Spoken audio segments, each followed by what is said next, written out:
саламатсыздарбы? Мен Сулайманкулова Ажар Тажиевна. Бакашмоңолов атындагы номер 36 жалпы орто билим берүү мектеби мекемесинде химия мугалими болуп эмгектенип келем. Мен бүгүнкү сабакты 7 класстын окуучуларына өттүм. Алгач окуучуларды сабакка уюштуруу менен баштадым. Окуучуларды цилиндрдин ичинде жайгашкан алфавиттик тамгалардан элементтердин аттарын табуу үчүн суроолорду бердим.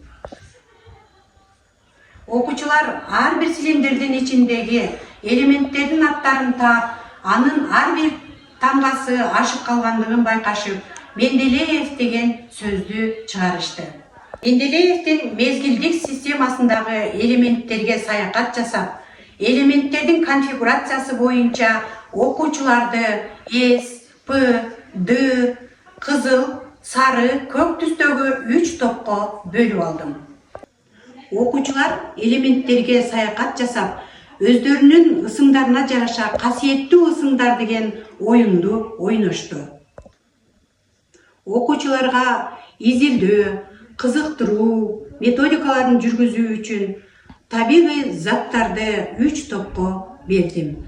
Биринчи С тобунун элементтерине лимон, экинчи П элементтеринин тобуна алма, үчүнчү Д элементтеринин тобуна помидор заттарын ыйгардым. Окуучулар өздөрүнүн активдүүлүгү менен ушул заттарга тиешелүү болгон касиеттерди класстер түзүп иштеп чыгышты. Окуучулардын бүгүнкү сабакка болгон активдүүлүгүнү баалоо үчүн 3 топко 3 түстөгү баалоо критерийине жараша стикерлерди бердим. Окуучулар топторго жараша өздөрүнүн топ башчыларын шайлап алышты.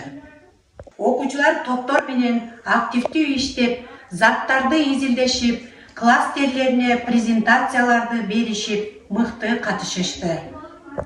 Окуучулар топко берилген заттарды аныкташып, бардыгынын класстеринде кычкыл деген сөз жаратышкандыгын изилдеп айтышты.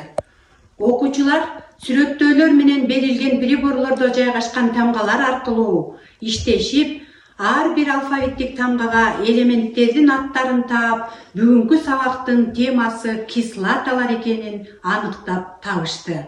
Интерактивдүү доска аркылуу берилген видео сабакка көңүл буруп, окуучулар кислоталар жана алардын колдонулушу, касиеттери жөнүндө видео сабактан маалымат алышты. Алган маалыматтарына окуучулар кызыгуу менен жооп беришти. Окуучуларга сабактын максаты кислоталар боюнча маалымат алышарын, күнүмдүк турмушта кычкыл даамдуу заттардын бар экендигин жана алардын табигый жашоодо пайдалуулугу жөнүндө тааныштырып өттүм. Жасалма интеллектуалдык суроолор уюштурулуп, окуучулар категорияларга жараша тандоолорду жүргүзүп, суроолорго жооп беришти. Негизги түшүнүктүн натыйжаларын тереңдетүү үчүн табигый жашоодогу кислоталардын колдонулушу бар экендиги жөнүндө окуучуларга кеңири маалымат берип өттүм. Сабагымдын жыйынтыгында 3 топтун топ башчылары окуучулардын кандай активдүү катышкандыгын баалашып, биринчи С элементтери 8 балга, экинчи П элементтери 12 балга, ал эми үчүнчү Д элементтери 11 упайга ээ болгондугун аныктап айтып өтүштү. Бүгүнкү сабакта П элементтеринин топ мүчөлөрү жеңүүчүлөр деп аталды.